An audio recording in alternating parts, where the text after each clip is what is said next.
My mom got hit by lightning on the way to the delivery, and she pushed me out as she was dying. My dad took one look and ditched me. That's not my son. My cry felt like it was trying to tell the world something. Nobody noticed.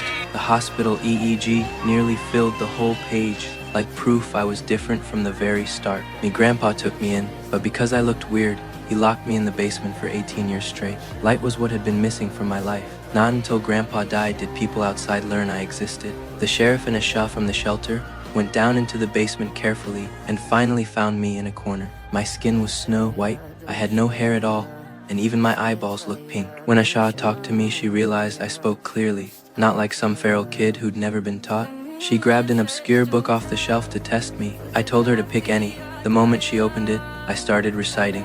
I recited the whole chapter, word for word, and smooth as hell. She got more and more stunned. There were at least 1,000 books on the wall, and if I could recite them all, they'd call me a genius. But nobody knew photographic memory was just one part of what I could do. They led me out of the room, my first time outside in 18 years.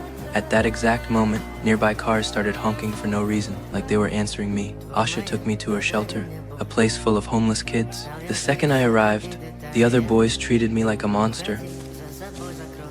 What the hell is that? My pale skin got me isolated at lunch. A bully and his crew came to mess with me and dared me to make a spoon stand up. I didn't say a word. I rubbed the spoon and made it stand upright. Then everyone else's spoons started getting pulled toward mine. Hovering in midair, I pulled in the last one too. I thought that would earn me some acceptance. I was full of hope, but what I got was nothing but disgust. When Asha found out, she took me for tests. Aside from having no hair, everything came back normal. Asha wouldn't give up on me, so she pulled strings and got me into a school, hoping I'd fit in. But on the first day, things went sideways. During physics, while they were doing an electricity demo, I was shaking. I could feel the arc from the equipment reacting to me. Are you all right? Suddenly, a bolt of electricity arced across the room and hit right into my heart.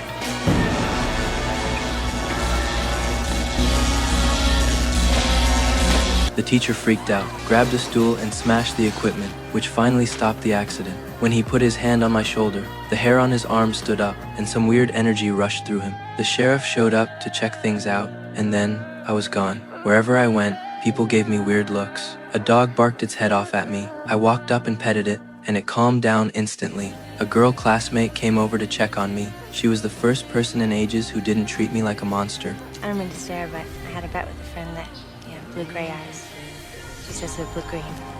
But the scariest part was, I could hear what they were thinking. I said goodbye to her and kept walking along the tracks. The sheriff stopped me up ahead, and just like that, they took me back to the shelter.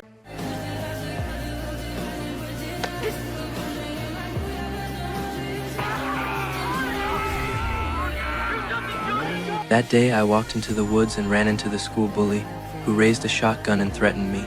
A shot cracked in the distance. One of the sheriff's deputies had shot a deer to the ground. I stared at the dying fawn, felt hollowed out, and sorrow hit me like a tide. The fat cop stood there, bragging about his marksmanship, his laugh sharp in the wind. I stepped forward and laid my hand on the fawn, trying to stop its suffering. Then I grabbed the fat cop's arm and switched on my telepathy.